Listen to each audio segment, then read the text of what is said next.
Zel Boy Army, welcome back to another video on the channel. Hope your weekend league is going very well. Today's video is dedicated to helping you get more wins on weekend league. With team of the season here, there's lots of spicy cards that are going to be available in player picks, so you want to get as many wins as possible to make sure you get the best chance to get some of these players.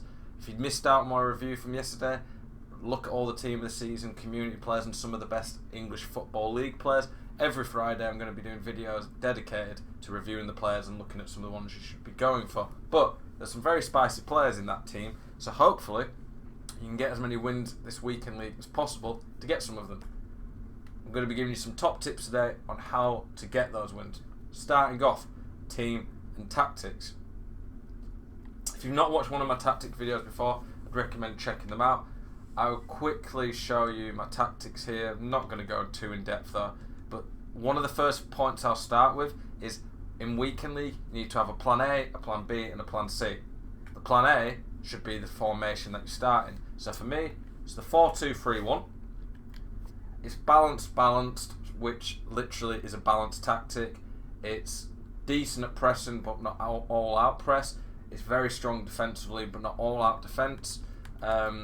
Going forward, it's pretty good, I think. I don't think it's the best attacking formation or tactic this, but it's well rounded. It can do a bit of everything, which I think is important as a tactic to start in. The instructions, nothing too crazy. The strikers on stay central, stay forward. I have all the cams on come back on defense. I don't mess around with their player runs because I don't think that that's too important. I like the CDMs to be on balanced attack. They're not bombing forward all the time, so they defend and attack, but it also helps the attack a lot. The cut passing lanes and cover centre I think is quite important. Then stay back on all of the defenders. Again, if you want to see an in-depth video about these tactics and me showing it in game, go check out some of the tactics videos I've done on them. If I'm losing a game, so this is the plan B, if I need to get back into a game, I go to my ultra attacking. I only use 3 tactics. I don't think you need 4. Ultra attacking 4-4-2. I like the 4-4-2 because it covers every area of the pitch. You can press very well in it. It's got 2 strikers to make it easy to score. Constant pressure, 10 width, 10 depth, lots of players in box. Pretty much everything here is stay forward, stay central, getting behind. Everyone there you can see getting behind, stay forward, get into the box. Get forward, get into the box. Even the fullbacks join the attack. Centre backs stay back though. That's the tactic that I use maybe 55 to 65 minutes in, to really go all out press to try and get back into the game. I'd rather have a tactic like that and potentially lose by 5 goals, but give myself a chance to get back into the game than just stay on a normal tactic and lose the game by a goal or 2. Countless games I've used that tactic to come back into the game. And then probably the one that people need more, because I think a lot of people struggle to see out wins with how the pressing can be on this game, is an ultra defensive one that sees the game out. So for this, I've got 10 width and possession, helps me keep the ball. I still like to score a goal if a chance arises here, but this tactic is a lot more about seeing out a game, keeping the ball, not doing anything crazy. I don't normally like drop back because you give the ball a bit more and you don't press, but this is very hard to break down. I use the second variation, the 4-2-3-1, and then pretty much all the instructions here, other than the striker who I need as an outlet, come back on defence, stay wide on the wingers to offer better possession, stay back while attacking on the CDMs, and then obviously all the defenders stay back. So having a plan A, B and C, by plan A I mean the tactic you start with, plan B a tactic you go to if you're losing, plan C a tactic you go to when you're winning. These can make a big difference. That one game that you lost last weekend because you didn't see the game out properly, or there 3 or 4 games that you lose by a goal and you just didn't have enough about you to get back into the game. These tactics can make a big difference, and like I said, I'd recommend you go check out the videos where I talk about them in greater detail. I think that will help you out a lot. Tactics make a big difference on this game. They can turn, I think they can maybe even put you up a whole rank if you use a tactic or use a set of tactics and use them effectively. And like I said, no one cares if you lose the game by 4 or 5 goals. But if you lose 4 or 5 games by an extra 4 or 5 goals but win one more game because of it, come back into a game that you wouldn't have before, that can be the difference between the next rank. So tactics make a big difference. Team, try have a balanced team. I see a lot of people who use teams where they've got 7 or 8 pretty average players and then 2 or 3 great players. if you've got a red pick untradeable, it's a bit different. But I've talked to people when I'm doing squad reviews. One of the perks of my Patreon, coaching or Twitch subscriber is that you can have access to me giving you team advice, squad reviews. I see a lot of people have 8 or 9 pretty rubbish players. I say pretty rubbish, like, I mean cheap more, so like everyone in this team is very, very good, especially for the value, but they're cheap because it's a road to glory that started a couple of weeks ago. However, when it comes to people who played the game all year, I see they've got teams worth 5 million plus coins.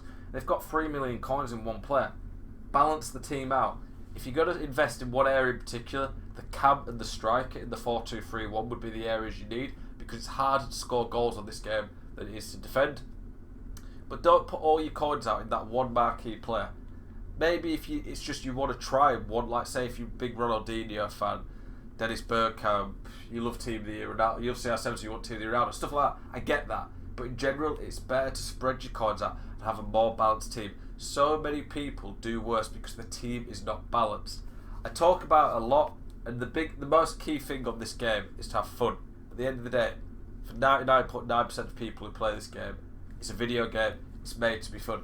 Even me, a lot of the time, I'm not, especially now it's April, I'm not playing out and out sweat to just go for 30 every weekend. I still want to have fun. I don't want to be sat here miserable playing the game just to try and get that extra win. So use players you like, but trying to use a meta team will make a big difference. Keeper, always have a high rated keeper. So many people have low rated keepers. I guarantee you having a top rated keeper will get you minimum 1 extra win a weekend, if not a few more. I've played against so many people who use Areola, and there's just certain shots that he doesn't save that the top keepers will save every time. Have a top rated keeper. That makes a big difference. Defence, quick, physical, don't go too slow in your defence, otherwise you'll just concede stupid goals that you physically can't defend because of pace. CDMs, good stamina, good all-round physical, if possible. CDMs who can attack as well. I had Frankie de Jong in the team last weekend, and it made a big difference swapping him out for Samson. Samson is not miles better in a lot of areas. He's worse on the ball, but he's a bit better physically, but he has 16 more finishing and an extra weak foot. In Rivals, he scored a goal that Frankie de Jong just would never score. It makes a big difference having a CDM who can attack a bit more. And in attack, as much as possible, try have 5-star weak foots. So many people with the teams they build, I see, they've got players who on paper look great, but they're worse than players. Like this Thomas Lemar is 100k. I'm not going to go through it at some point. I'm not going to go through it now, but at some point I might make a video where I talk about some 3-4-star weak foot players who cost a lot, but you can get better alternatives who have 5-star weak foot. Thomas Lemar is 100k, and he's better than probably a few players who cost over 1 million coins, simply because the weak foot. This card will play better in game than CR7's gold card. People might say that's stupid, but I can promise you 100% I would do more with this card than the normal CR7. 5-star weak foot is huge on the game and makes a big difference. Have a meta team as much as possible if you want to get as many wins as possible. If you're watching this video, it's probably because you're trying to improve and get as many wins as possible. Having the 5-star weak foot will make a big difference with that. Okay, I'm going to show you some more tips now. I'm just going to have some gameplay playing in the back as I talk over it. Okay, boys, some of the top tips I can give you. You might want to write these down. Have a little checklist of things you do as you play Weekend League. These things, honestly, some of them might sound quite trivial, but if you can stick to them and can do these and get used to doing it, it will make a big difference in your Weekend League results long term. I've played Weekend League for 4 FIFAs, well, ever since Weekend League came out effectively, and every FIFA I've been a top 100 player. I'm not as good probably on this FIFA as I was on FIFA 18, but I've still hit 930 in hours this year. I know what works on Weekend League, and I know some of the mistakes I made earlier on in some of the Weekend Leagues that I've rectified, that I know now I've made a big difference and made me a better player. So, one of them, have a drink. I've got some Pepsi Max here right now. Probably the best thing to be drinking during Weekend League would be water, but in general, staying hydrated is important. When I say have a drink, don't drink alcohol during Weekend League. I've talked to people who say that they play drunk. Probably not going to help you. Playing hydrated is important. Weekend League is a very mental thing. Staying fresh, focused, makes a huge difference. You need to be able to think clearly. One of the things I say all the time about Weekend League to people is it is a marathon, not a sprint. You are not going to get your best results in weekend league simply by playing 30 games in a row, losing focus and losing consistency. I've played people who I do private coaching sessions with, and by the way, if you're interested in one of those, looking to really further yourself as a player, want to get some better results in weekend league over the next few months, please DM me on Twitter or Instagram. That's the best way to contact me. But when I've talked to some people who I do coaching with, I've played against them and they tell me that they're maybe like an Elite 3, Gold 1 player, sometimes even Gold 3 players, and I'm thinking, I don't know how you're only this rank, because when I play against you in a one-off match, they're brilliant players. I played against a guy the other week who says he's never hit Gold 1, and genuinely he was playing at minimum an elite level. And then I said to him, you're far better than your rank suggests. And he said, yeah, I know, I just feel like I struggle over 30 games. So I said, do you make sure you drink? Do you spread your games out? Do you take a break after a loss? And he said, no, I've never really thought about that. And this guy was a really, really good player, but he never hit Gold 1. Anyone who can hit Gold at all on FIFA, by the way, is much better than average, but we're here to improve and keep getting better. Taking a break is something that not many people do when they take a loss. I don't personally do it too much. I used to not do it always. Now I take a couple of minutes, but because I'm streaming, I can't sit and take a half-hour break. I don't think you need to take huge, massive breaks, but taking at least a few minute breaks to calmly reset yourself will make a big difference. I know I used to lose a few games. I've never probably lost more than 3 in a row in weekend league, probably rarely more than 2 in a row, but I've definitely lost 2 in a row before because I took a loss that I never should have, but I was still angry, still frustrated at the game before. Trying to forget about the stupid stuff that happens can make a big difference. If you keep holding on to the past, this is a general life lesson I guess, but if you keep holding on to it, it's just going to haunt the future. Don't keep frustrated and angry. Just try to forget about it, maybe take a few minute walk. Mentally resetting is important in weekend league. Like I was saying, you could play at a top 100 level for one game, but you could still hit Gold 1. Weekend league isn't about the level you play at for one game, it's about what you play at for 30 games. So staying hydrated, taking breaks, spreading your games out. Don't play 30 on one day. Sometimes I get people are forced to play a lot of games in a row at one time. It's happened to me before, but don't do it unless you absolutely have to. Those are some just easy tips that can make a big difference. When it comes to gameplay, I know what weekend league gameplay can be like. It can be stupidly delayed, the skills might not be working. I get very frustrated at delay, and anyone who's watched my stream will know this. When it's delayed, you have to try and play different, you have to try adapt. I've done a video on about how to adapt to delay before, but just a few of the snippets from it would be, slow it down. If a trick just isn't working consistently, just stop doing it. Be more patient. Work for the opening. Really try and not dive in. Because if you try dive in, that generally isn't a good thing, but if you try diving in delay, it just isn't going to work. You have to try as much as possible, not leave gaps. Try to let your AI help you out. In delay, you just have to slow it down and adapt. And again, try your best not to lose your head. Don't let the game's frustrations get to you and cost you a game. A lot of people do this and take losses that just end up ruining the weekend league. So many people miss out on a rank above, sometimes even 2 ranks above, because they just lost so many games that they shouldn't have, that if they'd have been playing at their best and kept ahead or adapted to what the game's thrown at them, they wouldn't have lost. That is so important. Another area that people need to do is try look at how they're finishing. It's very easy to know what to do, but are you doing it consistently? What have you watched pros shooting guides? Like for me, I did a shooting tutorial last week. Do you find that you do that quite a lot, but then after a while you forget to do it and you end up missing a lot of chances? Finishing and taking your chances is one of the biggest things that separates people on weekend league. If you're missing a lot of chances, try record a game or two. It's pretty easy to do that on PS or Xbox. There's guides on the internet that talk about doing that. But self-analysing some of the chances that you're missing can make a big difference. Another area is look at the goals you're conceding. Do you keep conceding stupid goals?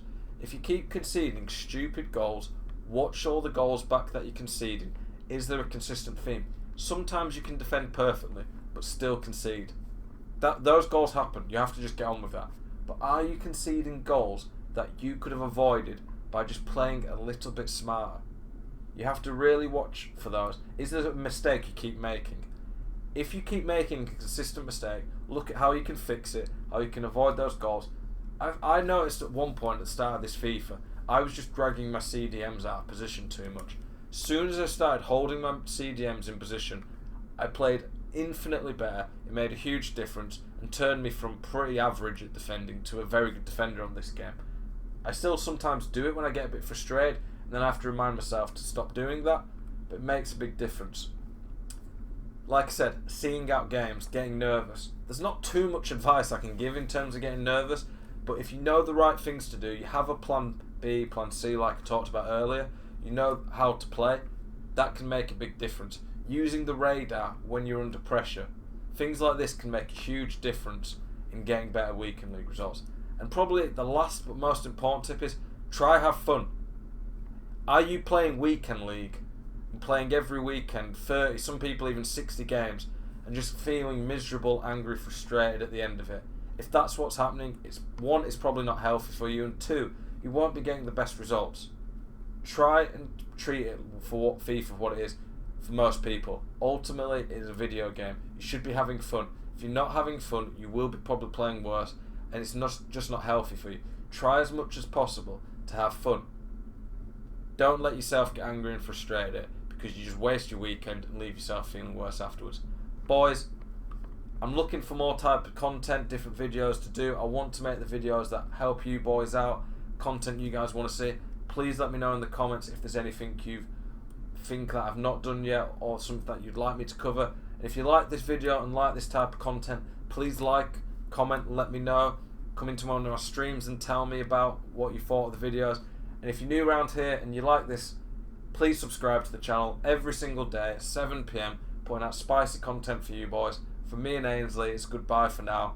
Good luck this weekend. I'll see you tomorrow, boys.